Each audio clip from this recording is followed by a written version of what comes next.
मित्रों नमस्कार, आपका स्वागत है। मित्रों आज बहुत ही दुखद घटना हुई है। जम्मू कश्मीर के पहलगाम में आतंकवादी घटना घटी है और दूसरी घटना दिल्ली में है, जहां वन नेशन वन इलेक्शन पर बड़ी मीटिंग हुई है कि 2034 के बाद इस देश में एक जैसे चुनाव होंगे। इन दोनों विषयों पर हम अपने विशेषज्ञ वरिष्ठ पत्रकार डॉक्टर प्रदीप मिश्रा जी से बात करेंगे। डॉक्टर साहब, आपका बहुत स्वागत है। आज आपने देखा कि जम्मू कश्मीर में जो हुआ पहलगाम में, जहां बड़ी संख्या में पर्यटक जाते हैं और अभी वहां निर्वाचित सरकार है और बहुत शांति से काम चल रहा था। अनुच्छेद 370 हटाने के बाद जो लोकल लोग थे वो पार्टिसिपेशन उनका हो गया। कितनी बड़ी संख्या में 70% वोटिंग हुई है। ये पाकिस्तान को रास नहीं आ रहा है। और जिस तरह से आज वहाँ हुई है, जिस तरह से वहाँ काफ़ी बड़ी संख्या में लोग कह रहे हैं, ऐसा खबर आ रही कि हमारे पर्यटकों की हत्या की गई है। क्या उस पर आपकी प्रतिक्रिया है? देखिए क्या है कि ये बात तो समझने वाली है। और आपको याद हो कि हम लोगों ने तहबुर राना के बारे में जब चर्चा की थी तो मैंने उस समय भी ये आशंका जताई थी। और आशंका इसलिए जताई थी कि तहबुर राना तो एक छोटी मछली है, उसके पीछे बहुत बड़े बड़े साजिश है। उसके खुलासे पाकिस्तान और पाक प्रायोजित आतंकवाद को जो है एक्सपोज करेंगे। विश्व बिरादरी में ग्लोबल लेवल पर पाकिस्तान को शर्मिंदगी और जलालत झेलनी पड़ेगी। और ये बहुत बड़ी सफलता थी। मैंने उस दिन भी कहा था कि भारतीय जांच एजेंसियों की बहुत बड़ी सफलता थी कि उसका प्रत्यापरण हुआ और उसको लेके आए और आज हमारी एजेंसियों के कब्जे में राज उगल रहा है, उगलवाए जा रहे हैं।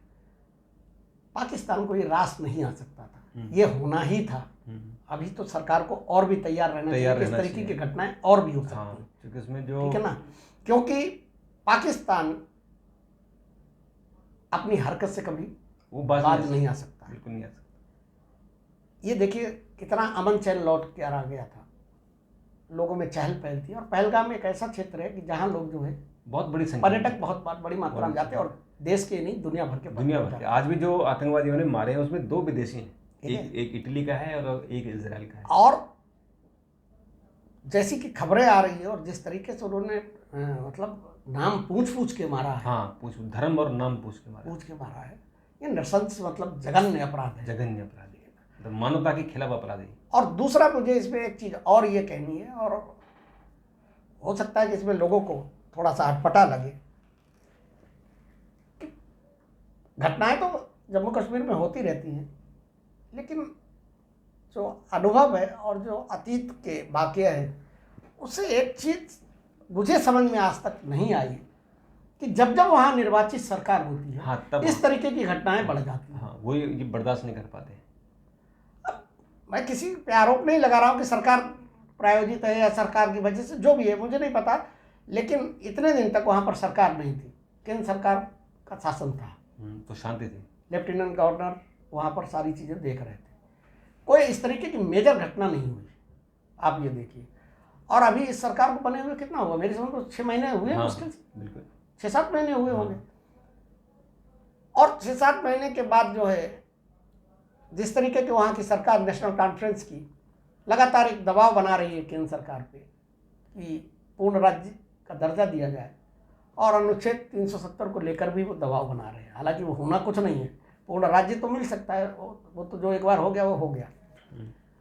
तो ये चीज़ समझ में नहीं आती है। आप इसको, क्योंकि जम्मू कश्मीर की घटना को आप केवल राज्य सरकार के लॉ एंड ऑर्डर से नहीं जोड़ सकते हैं, क्योंकि जम्मू कश्मीर में की जो सरकार इस समय है या जो भी सरकारें रहती, कहीं ना कहीं हमारी केंद्रीय एजेंसियों का पूरा दबदबा रहता है, नियंत्रण में रहता है, क्योंकि बॉर्डर लाइन है और पाकिस्तान के आतंकवादियों की प्रयोगशाला है जम्मू कश्मीर। तो ऐसे में कहीं ना कहीं हमारी सुरक्षा एजेंसियों को और जो खुफिया एजेंसी हैं, कहीं ना कहीं उनका फेलियर है और इसको स्वीकार करना पड़ेगा। लेकिन ये तथ्य है और ये सच है कि इस घटना के पीछे भी पाक प्रायोजित आतंकवाद है। बिल्कुल। और इसका पूरा मकसद जो है जम्मू कश्मीर के अमन चैन को डिस्टर्ब करने के साथ ही साथ जो तहबुर राना को लेकर जो चीज़ें हैं उससे ध्यान डाइवर्ट करने की मंशा भी काम कर रही है। और आज आपने देखा कि प्रधानमंत्री ने खुद मीटिंग ली है और उसके बाद गृह मंत्री को कहा कि आप जाओ, और गृह मंत्री आज श्रीनगर में मीटिंग ले रहे हैं, एलजी हैं वहाँ, चीफ मिनिस्टर हैं, और ऐसी खबर आ रही है कि शायद सेना प्रमुख भी वहाँ जा सकते हैं। देखिए, जाना चाहिए, क्योंकि जम्मू कश्मीर भारत का ताज है। बिल्कुल। जम्मू कश्मीर हमारी अखंडता और अस्मिता का प्रतीक है। और इसके अलावा ये घटना किसी एक स्थान से, पहलगाम से मत जोड़िए। ये घटना पाकिस्तान के नापाक जो इरादे हैं उनसे जोड़िए इसको।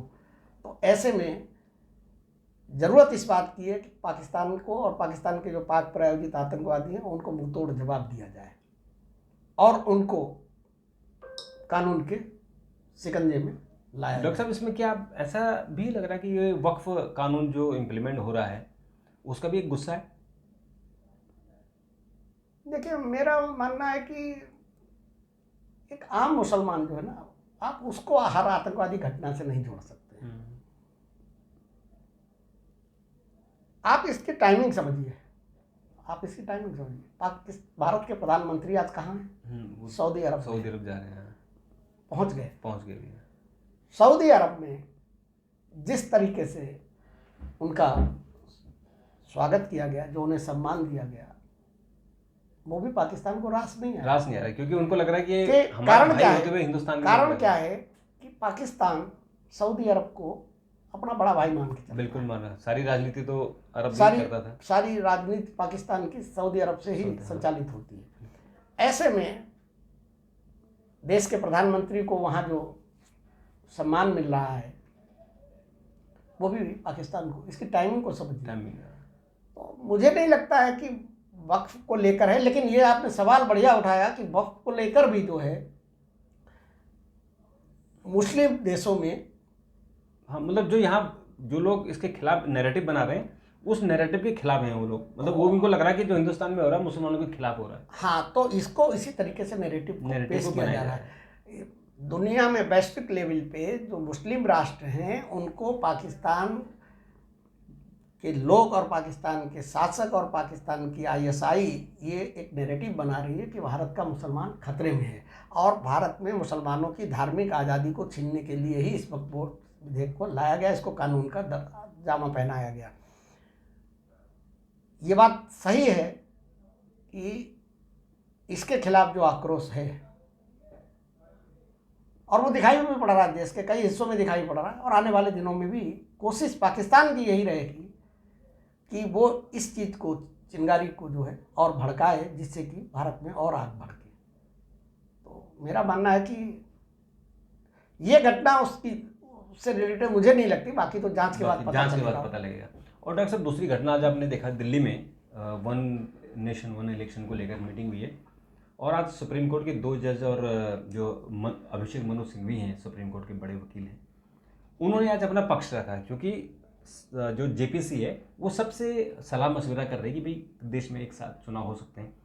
तो कुछ लोगों का ये कहना है कि जो राज्यों की हमारी जो संघवाद है उसके खिलाफ ये है, लेकिन एक साथ चुनाव कराने के लिए पक्ष में ये भी कि जो हर साल चुनाव होते हैं, हर बार चुनाव होते हैं, उससे देश की जो डेवलपमेंट है वो रुकता है। दूसरा पक्ष ये है कि अगर चुनाव एक ही बार होंगे तो कोई भी सरकार निरंकुश हो सकती है, उसका एक नेगेटिव है। तीसरी बात कि क्या गारंटी है कि जब आप एक बार चुनाव कराएंगे तो कोई सिरफरा आदमी किसी की सरकार को गिरा सकता है, क्योंकि हमारे देश में तो सरकार गिराने का एक लंबा इतिहास रहा है। पंडित जवाहरलाल नेहरू से लेकर प्रधानमंत्री मोदी तक के राज में हर बार सरकारें गिराई गई, तो फिर वही सर्किल टूटेगी। देखिए, मैं बताऊं आपको कि शुरुआत में आज़ादी के बाद काफ़ी दिनों तक भारत, हाँ, वो 69 तक तो रहे, एक चुनाव होता था।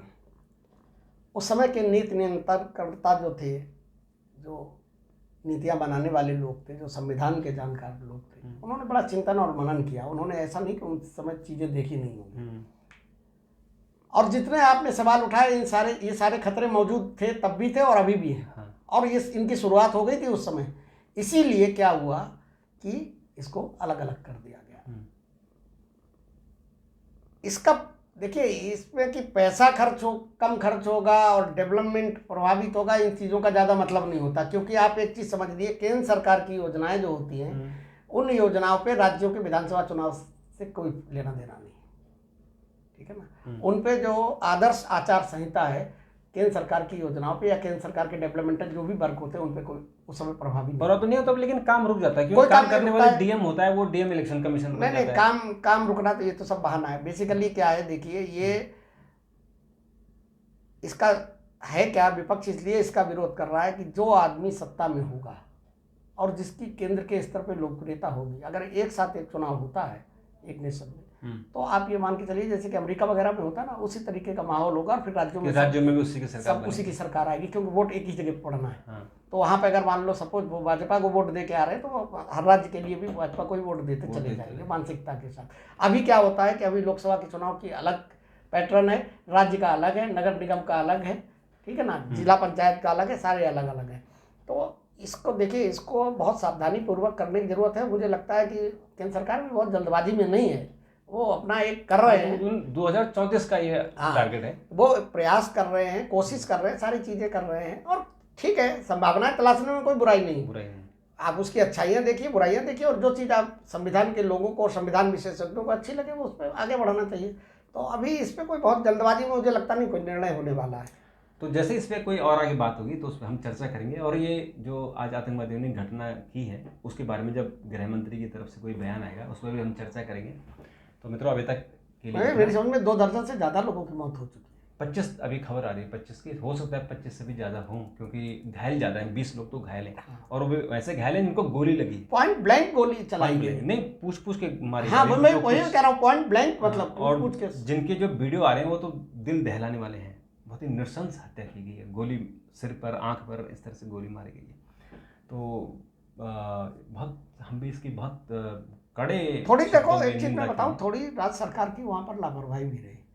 लापरवाही ये रही कि जिस समय गोलीबारी की घटना हुई और लोग घायल हुए, उसके बाद ऐसे मौक़ों पे क्या होता है कि तत्काल बैंडेज होनी चाहिए। हाँ, ठीक है ना, लेकिन हो क्या रहा था कि जिनके गोलियां लगी हुई थी उनको जो है ये 30 मिनट जो होते हैं, हाँ, मेडिकल साइंस की भाषा में वो गोल्डन चीज़ होती है। हाँ, उस समय पहली प्रायोरिटी होनी चाहिए थी, उनको ब्लड को रोका जाए। हाँ, तो उनको पकड़ के टहला के जैसे लाया जा रहा था, वो समय जो खराब हुआ उसकी वजह से भी कैजुअलिटी बढ़ी। ये भी हो सकता है, हाँ, क्योंकि ब्लड लॉस हुआ है और वो ब्लड लॉस हो गया तो फिर इंसान तो कायदा उस समय ये कहता था कि जो जहाँ पे था वहीं पे उसको करके और उसको सबसे पट्टी मरहम कर दो, उसके ब्लड को रोको पहले प्रायोरिटी में, उसके बाद फिर उसको वहाँ से उसको फर्स्ट एड दे दो, उसके बाद फिर लेकिन जो मैंने देखा और जो दिखाई पड़ रहा था वो ये था कि जिनकी गोली लगी, अब जैसे एक महिला थी उसके कमर पे गोली लगी हुई थी और उसको वो लगड़ा चल नहीं पा रही थी, तमाम ब्लड बहाया जा रहा था और वो उसको जो है वो लेके जा रहे हैं, तो उसमें 20-25 मिनट, उसमें 30 मिनट बर्बाद किए, तो उससे कैजुअलिटी ज़्यादा हुई। बिल्कुल। तो